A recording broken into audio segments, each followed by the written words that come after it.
Hey, happy Monday, everybody. Today is the 17th of June, 2024. My name is Drake. You're listening to the Drake Martinez podcast.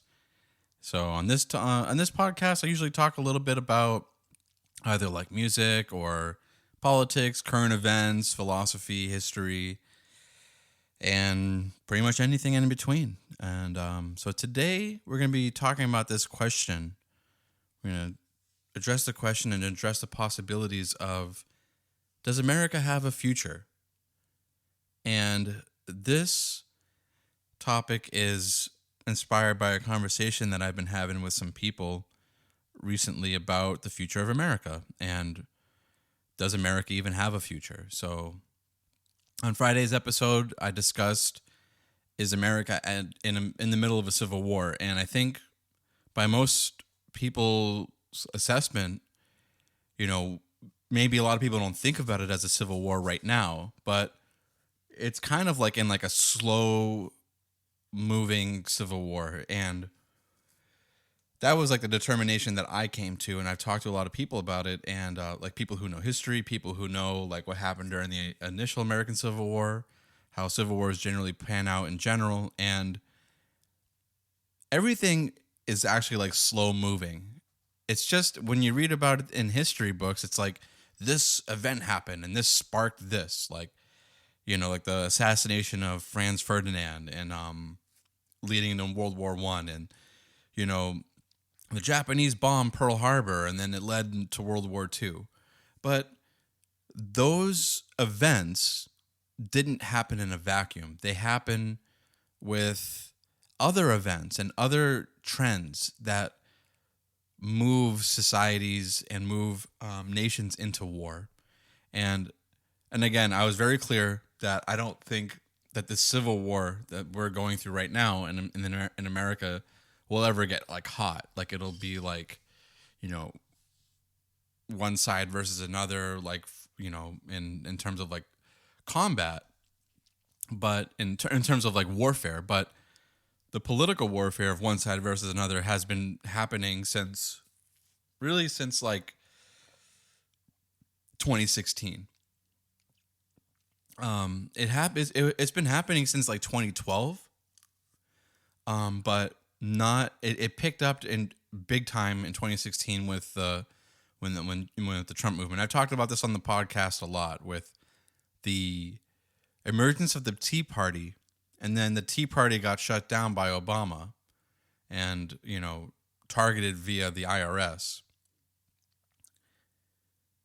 When the Tea Party had taken over and co-opted the Republican Party, because if you look, I talked about this so many times, but the most serious tell that this happened is the 2016 Republican debates. If you watch the debates, if you go back and watch those debates, Trump is the only one saying that the border needs to be closed, that there needs to be a wall. And when he said that, it resonated with so many people that the Republicans had to change. Because if you look at Jeb Bush, Marco Rubio, the mainline Republicans who just do what their donors and like just sort of like take the party line, both parties at that time were for open borders. And it wasn't until Trump came along in that debate and brought that issue forward as one that were like, Americans were like, yeah, we don't like an open border actually. I don't know how many years we've been talking about that, but thank you. Thank you, Trump, for like saying what we've all been thinking, which is, why do we keep our border open? So it really picked up steam during that time, because at that point in time, Trump became the focal point of that movement.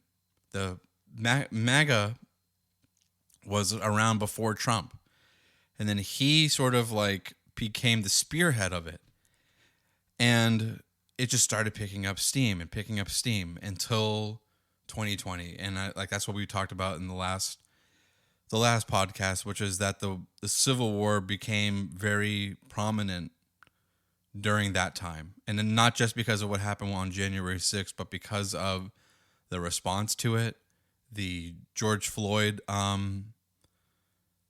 riots all over the country, and the overall media evaluation and propaganda that has really taken full force since then. And talking to a lot of people about it that I know, one point came up, which is that our media, the mainstream media, the dinosaur media, the fake news, whatever you want to call them, they have created a situation in which,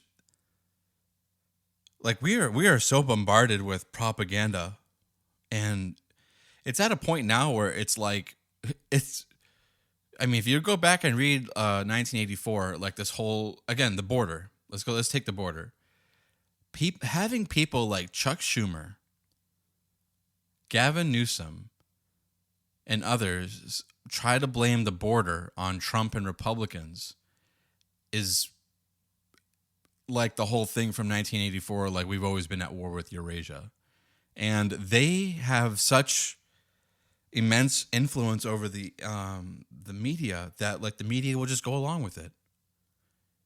And they'll gaslight you and be like, yeah, racist, like we've been for, open, closed borders the whole time. Meanwhile, like, Newsom has a border with Mexico, and he could do similar things like Governor Abbott was doing, earlier this year, where he got under so much heat from the feds for trying to protect the Texas border with Mexico. And they did that with COVID. The WHO did that, where they were like, yeah, we didn't really recommend, that the economy should all be shut down, and those measures are actually worse than the disease themselves. But, we totally did, but we didn't. And their ability to just, like, erase history and just say things that are like gaslighting is like gaslighting and not taking into account or taking responsibility for the things that they've done in 2020 with the mask mandates, the response to COVID, the shutdown of the economy. And another really important thing that to mention is, like, it wasn't that the entire economy was shut down. Like, you couldn't go to church, but Walmart was open. You couldn't go eat at this small mom and pop place, but this other place is open. And it was just very selective. And it wasn't based off of, like, essential businesses. And the fact that they shut down churches, which is just like a direct violation of this First Amendment, is insane. Absolutely insane. And they went after people that were meeting outside. Like, okay, well, we'll meet outside. No, you can't. We'll shut you down. We'll throw you in prison. And I remember not even that long ago, I think this was like December or like November 2021. It's probably like November, December 2021, where, like, you couldn't eat at restaurants in LA unless you had brought your COVID vaccine card. Like, just like, I don't want to spend too much time on it, but, like, just reminiscing, like, all those horrible things that happened during that time and, like, how tyrannical it was. But needless to say, if you spend some time and reflect on it, you'll see that these people that are willing to lie like that are willing to destroy an entire economy and wreck people's lives, all for the sake of, like, not even really good propaganda. Like, what are they not able to do? What are their limits? Well, clearly they don't have any. And a society that has that many people in it, with, a country in it that will just, like, take that information and that propaganda and move it forward and embody it without question, and who will, like, really actually believe it. Those people, I hate to say, like, they're a danger to the republic, but they really are. And I don't have any animosity towards those people. I really don't. I kind of like have some pity for them. And I understand like where they're coming from, because like I think just like some people hear like these things that are happening, and like it's just better to just believe it and go along with it. But what I don't understand is the tyrannical side that comes along with it. And I think maybe it comes from like this place of like feeling better or more superior to other people, because like you believe the thing and like other people don't, and like they're not involved in like the science, which is like the most dangerous thing that they keep. If you ever notice, like that's the thing that they always gravitate towards. It's like the new state religion. It's like, well, we follow the science. They use that for COVID. They use that for the climate change stuff. You ever hear them mention the word science? It's a lie. That is like a new thing that I've discovered.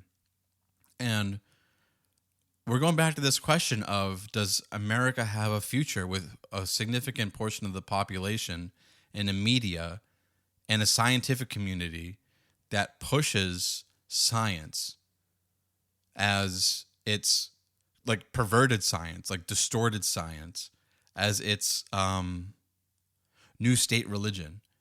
And then if you don't follow the science or believe the scientists like just like Lysenkoism, if you don't know what that is, look that up. That's like the Soviet science. The science that they use to push their political agenda is Lysenkoism. It's fake science to push a political agenda. That's what they do. Fake science to push their political agenda. And all of that comes together to create this like class of people that for some reason have like the reins of government. And it's kind of mind-boggling. I think a big problem with it is also just like the universities. But let's go back to this, because the universities is where all this crap starts from, and then it leaks into the public, and then becomes,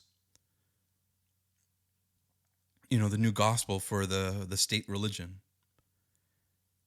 And we're going back to this question of like, does America have a future? Does America really have a future with a significant portion of the population like this? I don't think they're a majority, but again, they're the ones that hold the reins of power. And my answer is yes. Actually, it's yes. I know a lot of people don't believe that, but my main reason for believing that is we have, as Americans, the ability to secede. And if we red-blooded Americans who just want family, to follow God, to follow our natural inclinations to have a family with a man and a woman, and have lots of kids and live on a plot of land where I have a house and I have a garden and I have space to raise my children and a dog and maybe some chickens and like a couple of ducks, and live a simple good life with a good job, a meaningful job in an economy that makes sense for the average person, all the way up to the richest person, and all the way down to poor people, or people that are struggling. And schools that aren't trying to propagandize and indoctrinate your children. I think that we do have a future. I think that we do have a future. I think the three last bastions of hope that we have is that we still have the ability, as long as if we lose any one of these three things, then we are done. One is the ability to homeschool our children. As long as we have that ability to homeschool our children, and I would encourage you out there, other parents, I recently became a parent, and my mom and my my wife and I, she's a new mom, I'm a new dad, and like we have been doing a lot of research and a lot of discussion into how are we going to raise our child. We did beforehand, but now that we have one, it's real. So we are going to homeschool our girl.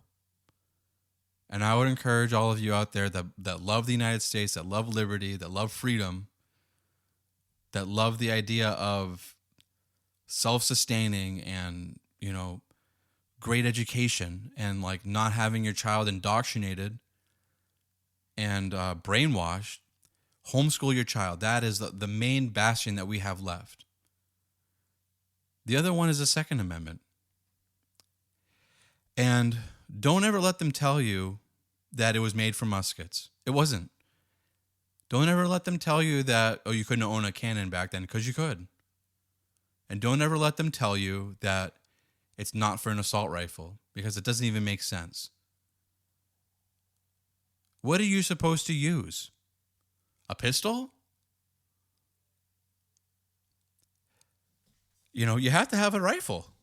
You have to have a pistol for home defense, and you have to have a rifle in case things go down. You have to have them. If you're a parent, if you have your home, get yourself a weapon. Get yourself something for home defense. Of course, keep it safe. Keep it locked. However, whatever you and your wife agree to is safe. Like, hey, our children will never... I would recommend that your children don't even know about it. Like, you buy the weapon, you bring it home in a suitcase or in a bag. They don't even know about it. And then you hide it somewhere in your home, in a place that they can't get to, and that they just don't know about it. And then when they're old enough, educate them on weapons, educate them on pistols and rifles.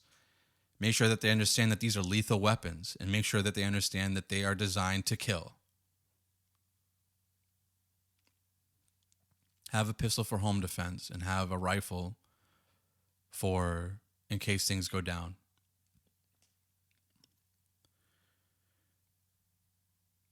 We don't need to go back into distant history to understand that this whole thing about like, if you want to combat against the United States Army, you need,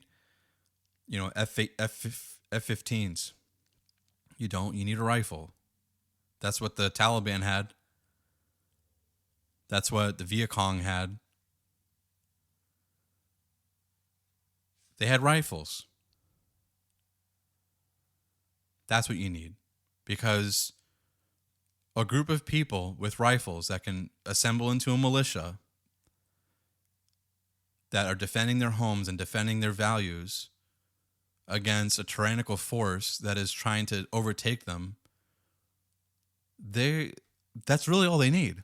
And I'm not saying that, we're a tyrannical force. It's just in Afghanistan, because the Taliban's really, really bad. But they were able to maintain and then ultimately defeat and hold on to government for, after how many years they had a void there. It was like 20 years, 20 something years, 22 years or so.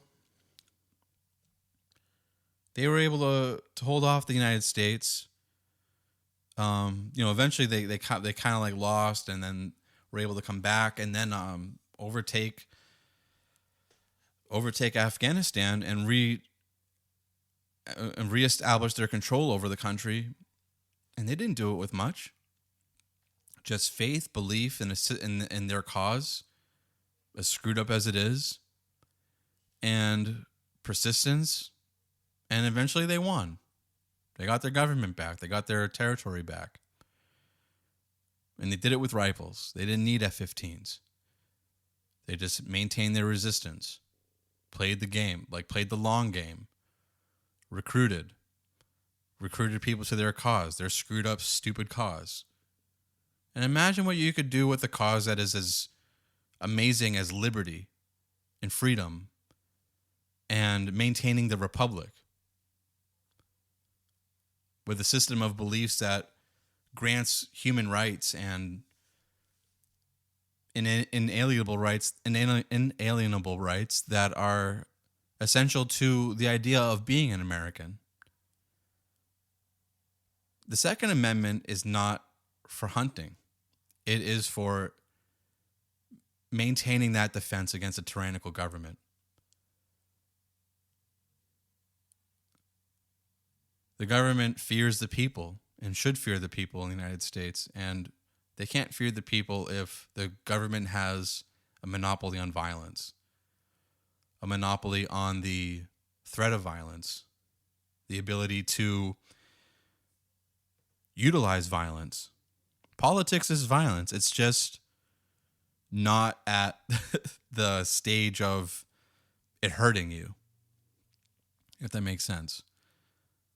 Politics is war. It's just done through dialogue and through law. It's not done at the barrel of a gun, but political power is the ability to use that gun. And if you take away people's ability to have a gun, a pistol or a rifle, you take away their political power. The Second Amendment, let's read it actually, because you have to go through each of these items in order to understand how much it encompasses and how effective the people were back then of describing so many things with a few amount of words. Like their words were super effective. Just like if you read Shakespeare, like every word has meaning. There's no fluff. There's no fluff in the Second Amendment. All right, here it is. A well-regulated militia being necessary to the security of a free state, the right of the people to keep and bear arms shall not be infringed. So let's read that again. A well-regulated militia being necessary to the security of a free state, and state is capitalized. The right of the people to keep and bear arms shall not be infringed. A well-regulated militia. That doesn't mean the military. They didn't have a military back then.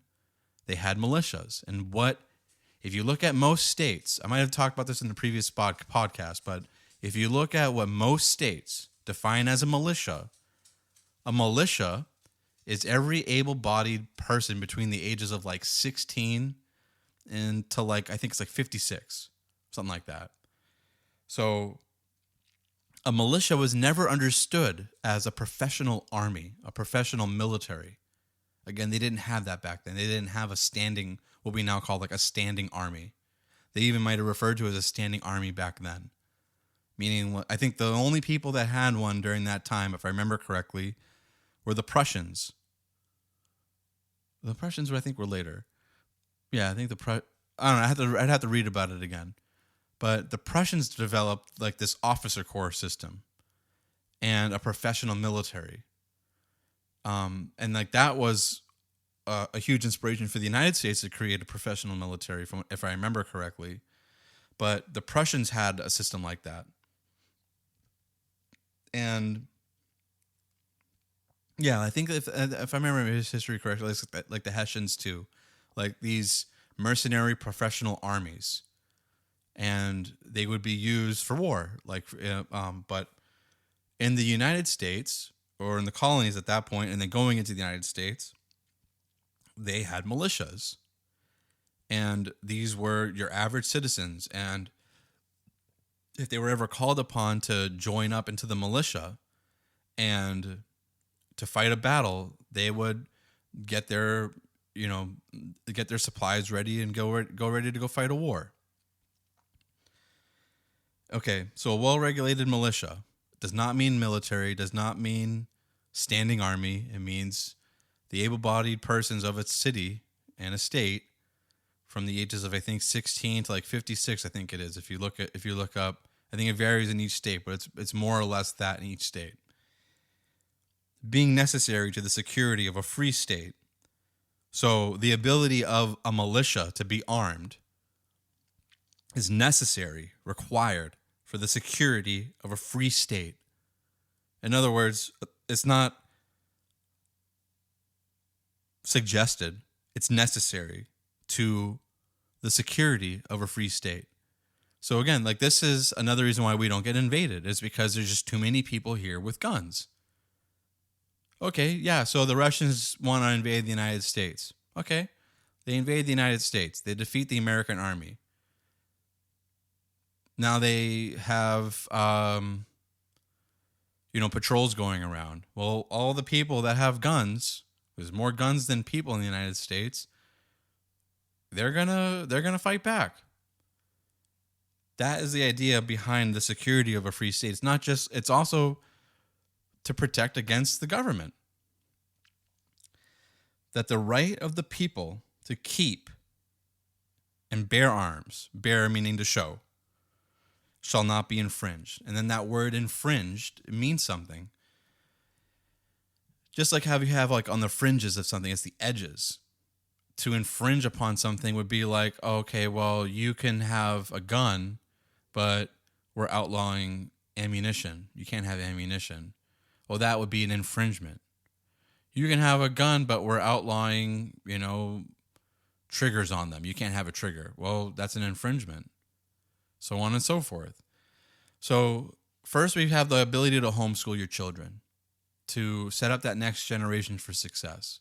Not propagandized, not distorted with all the crap that they teach them at school. They get an actual education where they can learn about taxes. They can learn about the system of government that we have. They can learn science. There's so many resources now with the internet, and then with tablets and like the technology that we have. And I think people are raising better children. I think there's a percentage of the population that's raising really, really awful children that are really totally screwed up. And that's really unfortunate, but a certain percentage is teaching, or growing up, parenting really amazing children. And the more people that are doing that, having children, giving them clean diets, exercise, learning about life, learning about our system of government, learning about philosophy, history, and science, mathematics, and having all these amazing online resources that you can utilize to homeschool your children and defend your children with the Second Amendment. Those two things alone go a long way. It's a lot of people will say like, oh, the First Amendment is the most important. Okay, the First Amendment is very important. I agree. But it's not as important as these three in conjunction. And the third one is the ability that we have to succeed. Because if enough of us go to, let's say, Florida, or let's say Texas, or Louisiana, or anywhere else in the country that already has an established state, and we move there, and we decide through homeschooling our children with good, solid education, raising them with good food, good, healthy food, lots of sunshine and exercise, and they don't fall for the propaganda because we've taught them critical thinking. We've taught them not just how to read, but to question what they read. We flourish and embrace their natural creativity and curiosity that they have as children, and embrace it and allow them to expand upon it artistically through music, through art. And we don't let them grow up in these prison schools just being taught to pass a test. We teach them to understand and have that natural curiosity and grow as human beings and be inquisitive and learn mathematics and learn science and embrace the things that they're great at and help them with the things that they're not so great at. Give them a physical education where they learn how to use their bodies appropriately. That they have physical fitness. If we do all these things for our children as parents, homeschool them, keep them close. Let them integrate and network with other children that are homeschooled in your area. Go to ballet, go to dance, go to martial arts classes, mixed martial arts classes, boxing. Let them go out into the world, and all of these things that we can do for them to teach them and give them a great life. That's a powerful child that will grow up and become the future of this country. So through the ability that we have to homeschool our children, defend them with the Second Amendment, and then to secede if we ever need to secede from the United States, the federal government, and create smaller governments, those three things are so powerful. Can you imagine if all the productive people that really love their children and really embrace the idea of teaching them and preparing them for the next phases of their life and equipping them with all the skills and all the resources that they're going to need, they're going to be like giants compared to, muskrats. They'll be like, oh yeah, well, my dad taught me how to fish. My dad taught me how to hunt. My mom taught me how to cook, how to prepare food. My mom taught me math, science. I learned all these things from my amazing parents. And wow, I see what the rest of the world is doing. I see what the rest of this country is doing. And thank God for my parents. They really knew what was going on. They prepared me. Thank God for them. They defended me. They taught me the system of government that led to all of this freedom and led to all these amazing technological advancements, and that led to relative world peace for however many years. The destruction of the Cold War, the destruction of the Soviet Union at the end of the Cold War, the Pax Americana. And then they become the stewards of that. They become the new Americans going into the future. They can take that and plant that seed in Florida, in Georgia, in South Carolina, Alabama, Louisiana, Texas. These red states, And when those states learn through this new generation and through us guiding them that, hey, if we have the reins of power of our states, our respective states, and we secede, we can create our own countries from these states. Because it used to be that the United States are, not the United States is, as we talked about on Friday. And that idea of secession is really important to understand. That if we get into power and control our states, and things get bad enough where we're like, no, we don't want any more part of this. We don't want any part of paying our money towards the federal government that is just using this for corruption, using this as a waste to facilitate open borders, to facilitate the destruction of the American dream for our children. Then we can make our own country. We can make the United States as Americans.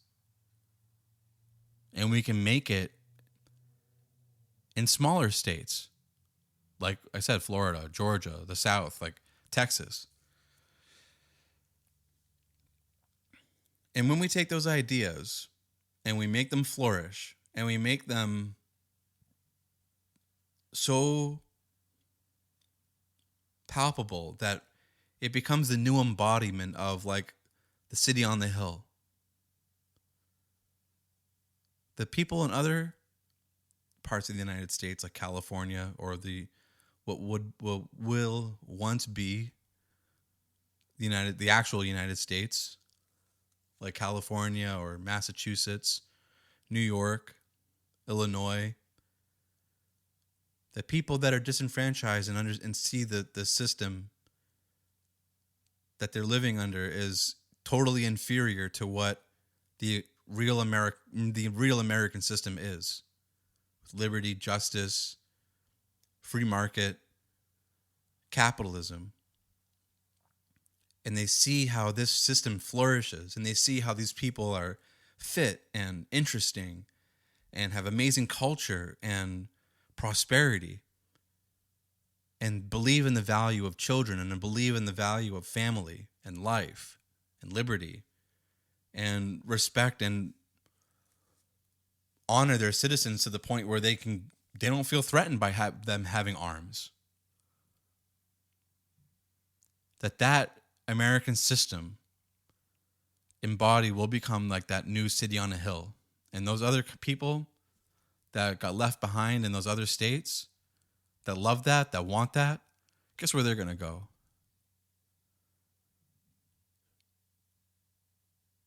Just like the Berlin Wall was built to keep the people locked inside the socialist communist state.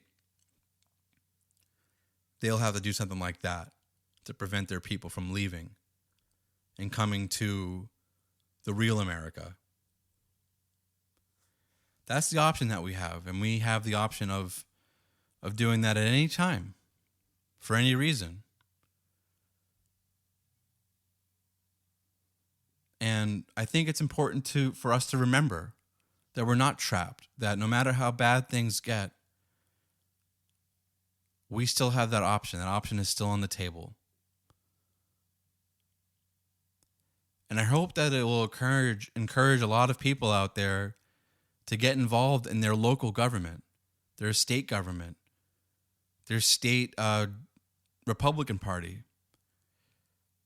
Learn how government works and get involved.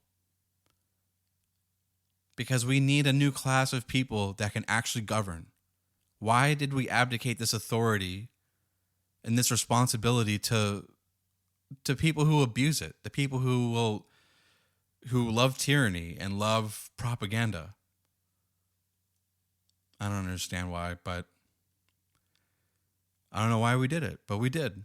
And it's time that we take that responsibility back, and that we take it seriously, and that we realize what our options as Americans are, and that we maintain it at all costs and never let go of those three bastions of hope. The ability to defend ourselves via the Second Amendment, the ability to teach our children via homeschooling, and the ability to secede from the federal government and create our own smaller state, our own sovereign nation, and regrow and give rebirth to the republic through those means. I think that those means are going to become probably the only way forward to reestablish the United States in the way that our founding fathers had designed it, and how they had given that amazing opportunity passed down to the generations and paid for in blood. And it would be a shame if we just pissed it all away because we didn't want to get involved. I think that would be a terrible mistake, and one that we hopefully don't make.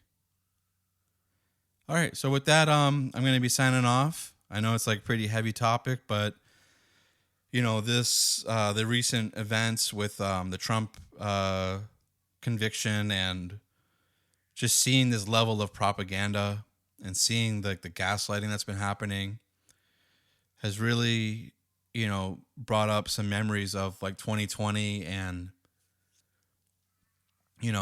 and I really think that this country's in trouble. It's in really, really deep trouble. The soul of the country is in trouble. But there's people out there that love America for what it is, not what they want it to be. And our hope and our future rests in those people. Until next time, I'll see you guys. Have a good one.